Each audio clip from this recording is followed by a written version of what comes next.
I like the coat though. That works, doesn't it? Yeah. He's so modest. So, good morning, everybody. Oh my God. Good afternoon, everybody. I hope I find you guys well. So, our question today for the debate is: should employers be required to use E-Verify to avoid hiring undocumented immigrants? So, on our side, we say yes. Employers should definitely be required to use E-Verify to verify whether or not the people they're hiring can work or not. So, to kick off, what is E-Verify? So E-Verify is an electronic employment eligibility program run by the federal government, the USCIS, which is the United States Customs and Immigration Services, the DHS, the Department of Homeland Security, and the SSA, which is the Social Security Administration. So E-Verify is basically a program that allows employers or prospective employers to check the legal status of the people they hire, their workers, prospective workers. So what E-Verify is meant to do is E-Verify is meant to protect jobs for authorized workers and helps the employers maintain a legal workforce. E-Verify also holds employers accountable for unlawful hiring practices. In the U.S. currently, there's approximately 10% of employers currently enrolled in E-Verify. And why is that? I'll tell you why.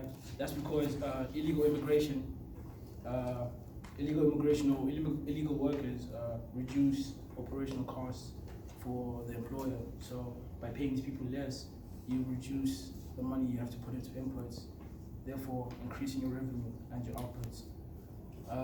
37% of undocumented immigrants in America and in the biggest cities in America currently are paid below the minimum wage. So not only are employers who do not use E-Verify engaging in unlawful hiring practices, they also exploiting illegal immigrants at the expense of minorities who qualify for the same job that illegals get, but then are not catered to them because illegals have a different price range or they're willing to work for a cheaper price. So think about it. Why pay minorities and like black people and Latinas, American, Hispanics, and legal immigrants fairly when you can just hire a bunch of undocumented immigrants to come in and work for lower wages? So why even hire the minorities in the first place if there's a possibility to get cheaper labor?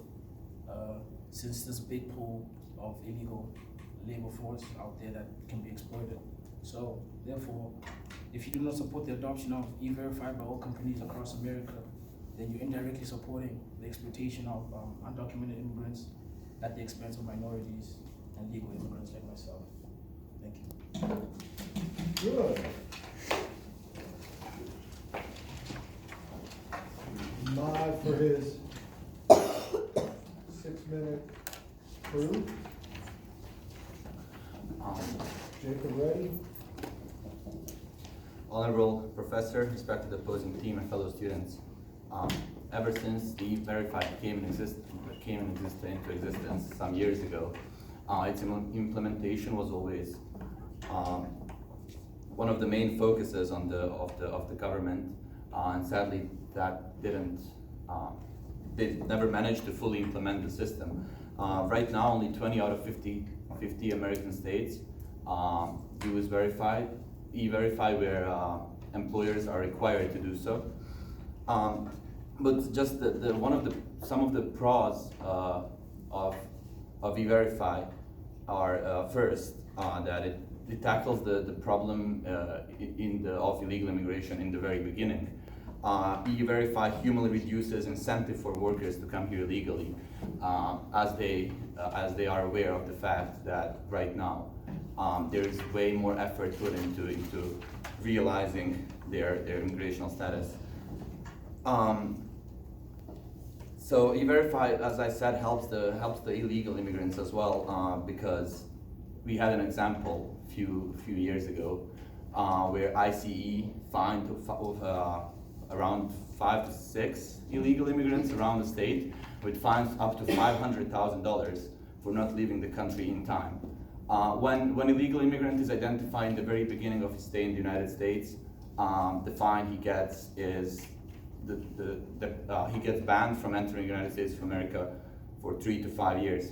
If he's identified as illegal 1 year after that and he's working in the US, the fine would be over 10 years banned from the United States, and fines that can go up to $500,000, as it happened 2 years ago in Illinois. E-Verify is business friendly. There is around 800,000 registered employers right now, and 1,500 new companies register every single week in the United States. There is little to no training required to use E-Verify. It's a simple process that gives you results in 3 to 5 seconds after entering the information about the employee. There is a 24 hours access to E-Verify platform as long as there is stable internet connection on your device. Since the update in 2016, E-Verify also helps combat document fraud, as it uses the latest software for face detection that's combined with other databases in the other databases. Yeah. E-Verify helps to improve the accuracy of wage and tax reporting by reducing identity mismatches, as there is around 8 million illegal immigrants that are working in the United States right now, that are working here illegally, whose wages don't count into the statistics. Therefore, they directly hinder the economic growth and everything that done on that path that is based off the statistics. Furthermore, in 2007, Westat research that has been done on 2.7 million employees that were registered on E-Verify from 2005 to 2007. It's proven that only 92% of the employees had initial positive feedback confirmation. Only 1% of those were initially not confirmed, but then were confirmed after the correction, after a brief visit to the offices. 7% of the employees in that period have been not confirmed as legally employed. It's important to know that there is an error that occurs from time to time with the system, but with the latest. So at 2007, that error was 1 in 300, which is 0.3% of wrong confirmations. With the latest efforts put into the system, with over 15 updates done since 2014, that error margin is brought down to almost zero. Furthermore, E-Verify, obviously, the most important thing about it is that it helps employers detect the illegal workers that they employ without their knowledge. The employer that engages in such a thing that engages in employing an illegal worker, illegal immigrant, will be fined first time from $250 to $2,500 per employer. Second time it goes up to $5,000, and third time to $10,000, after which the business just stops existing. And one thing in the end is that E-Verify helps to maintain the democratic values in the country. The reason why is that the U.S. electoral system works so illegal immigrants here definitely affect the election results in the country, as they are counted towards the population of the United States, and therefore electoral college votes are awarded to every single one of the states. E-Verify helps identify the illegal immigrants here, therefore pushing for higher standards of democracy in the country and more clear and transparent election results. That's it. Thank you. Good.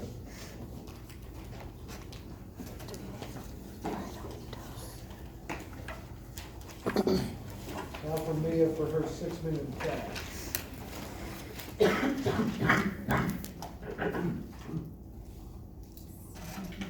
Alright, so while the opposing group brings up many worries that many Americans share, I would like to point out that at my colleague's recent point, he mentioned that using E-Verify is democratic. However, is it capitalist? Using E-Verify is one of the most anti-capitalist ideas that we could have, simply because the US was founded on the idea that people have individual rights to work. But with using E-Verify, working is no longer an individual right, but rather it's a federally administered right. Secondly, my colleague pointed out that E-Verify ultimately helps identify who is undocumented and who is not. And while that might be true to a certain extent, it is incredibly inefficient because not only can E-Verify incorrectly identify legal workers as unauthorized, but it can also identify undocumented workers as authorized.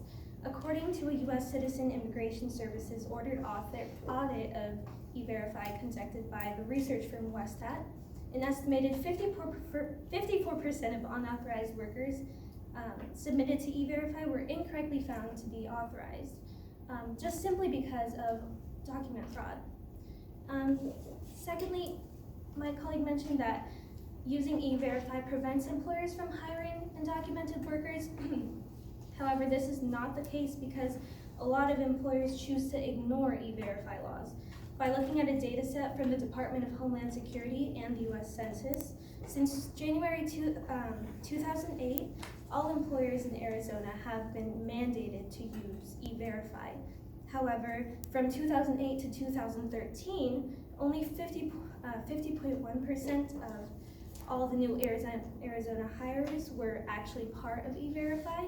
Similar patterns have been shown in states that are mandated to use E-Verify, such as Alabama, Mississippi, and South Carolina.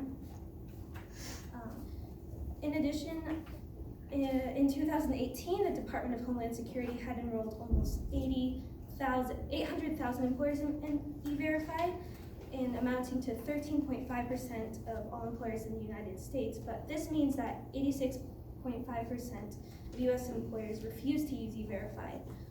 Ultimately,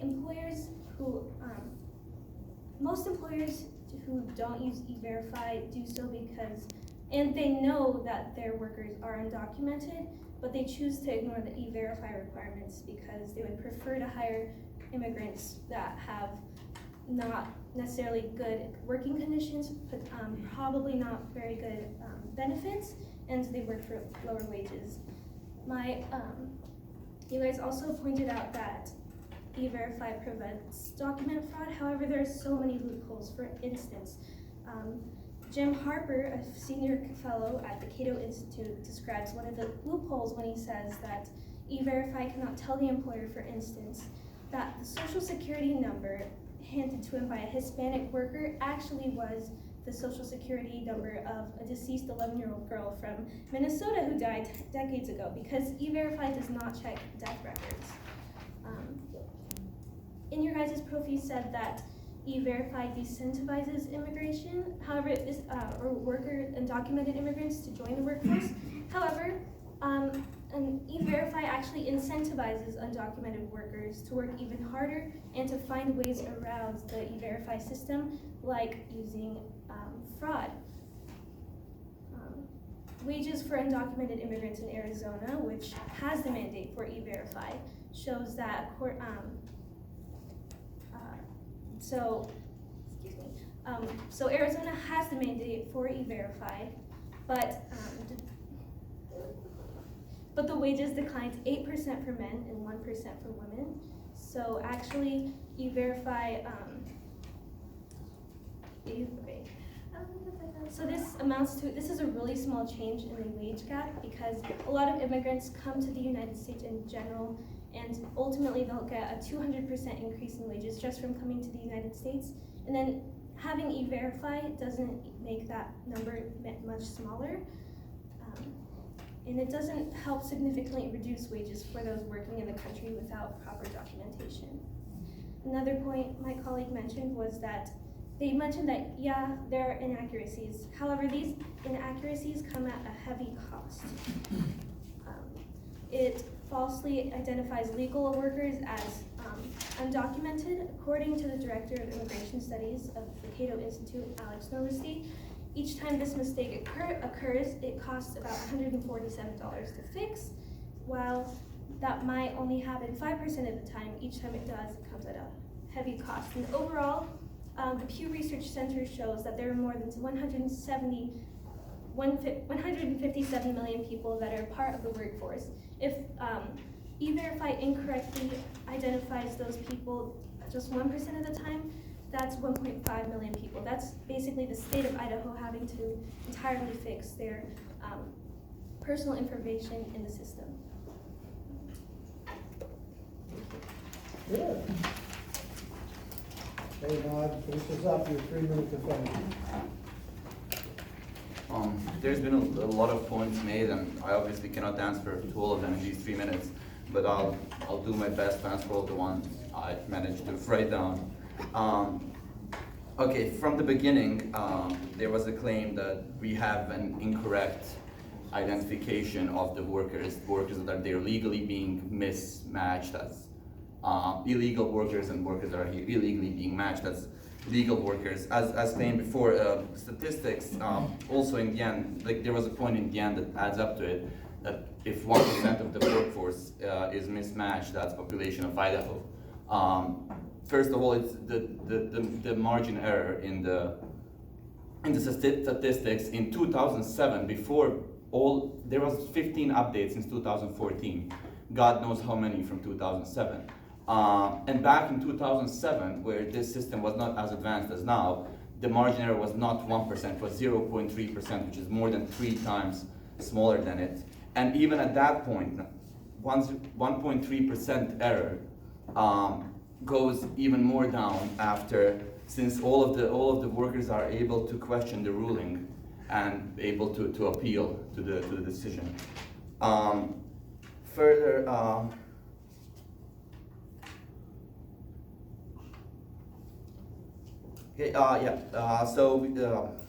my colleague mentioned that even in states that are mandated to use E-Verify, the situation doesn't really change when it comes to employment of illegal immigrants. It really depends how we look at the statistics here, what we choose to get out of it. We can put it in a way that 3 states that have the biggest number of illegal workers, California, Texas, and Illinois, are not in any of the 20 states that are mandated to use E-Verify. Usually the states, with the exceptions of Alabama and a few similar, that are required to use E-Verify have way smaller numbers of illegal workers employed in the country. Increase in wages coming to US, to the foreign workers, doesn't really present a solid argument, at least to me, as the standard of living definitely changes from country to country. If I have to use a personal example, back home an average wage is $500 per month. So coming to US, yes, people earn way more, but they also spend more, because rent back home would be $200 here. It goes 10 and more times more than that. Document fraud and E-Verify not using death certificates, and people trying to get around the system again because it's illegal will always happen. People try to find loopholes everywhere because there is no other way for them to get something done, to get into the system. Just because somebody will use fraud to try to get around the system doesn't mean we shouldn't implement it, because that will happen to every single law we ever try to implement. Yeah, thank you. Okay, good. Half time. Turn over the sheet. Issues of immigration policy in the United States continue to be some of the most controversial. However, today we're not here to talk about immigration policy. We're debating against the required use of E-Verify. In the original foundation of the U.S., working was a thing that anybody could do so long as they were willing, and so long as they could find an employer who could use their labor. However, with the intensifying controversy surrounding undocumented immigration, the U.S. government came up with E-Verify. So working is no longer an individual right, as I mentioned earlier, but now it's a federally administered right. Like Mauze mentioned earlier, E-Verify is a system that works with the Social Security Administration and the Department of Homeland Security. And so basically employers must check against the records that new hires submit to them, and then the database, the governmental database, will check with the employer's information to see if they match. However, sometimes completing E-Verify can result in errors and inaccuracies. Just some more information about E-Verify. So today, in order to get an official job, you have to submit an I-9. The I-9 consists of the paperwork of your social security card, a passport, a license, but using E-Verify would make the employer have to submit a lot more paperwork, and then the paperwork would compare with what the governmental database says. Today, E-Verify is voluntary. However, several states, like they mentioned earlier, have mandated it. And so, when asked the question, should employers be required to use E-Verify to avoid hiring undocumented immigrants? The answer is no. E-Verify is not the best system that we could use. There are many flaws that should concern workers and employers regarding it. Workers should not have to ask the government if they're able to work. This goes against the foundation of individual rights in the United States. While some concerns about undocumented immigrants are completely valid, using E-Verify to combat this issue is inefficient and has the potential to come at the expense of many economic and private costs in general. Thank you. Good.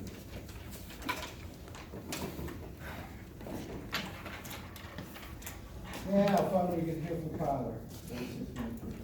Alrighty, so hello everyone. Today I'll be discussing why E-Verify should not be made mandatory across the nation. And to prove this, I have 3 main points. So first, I'll be talking about how E-Verify will mess up the current workforce.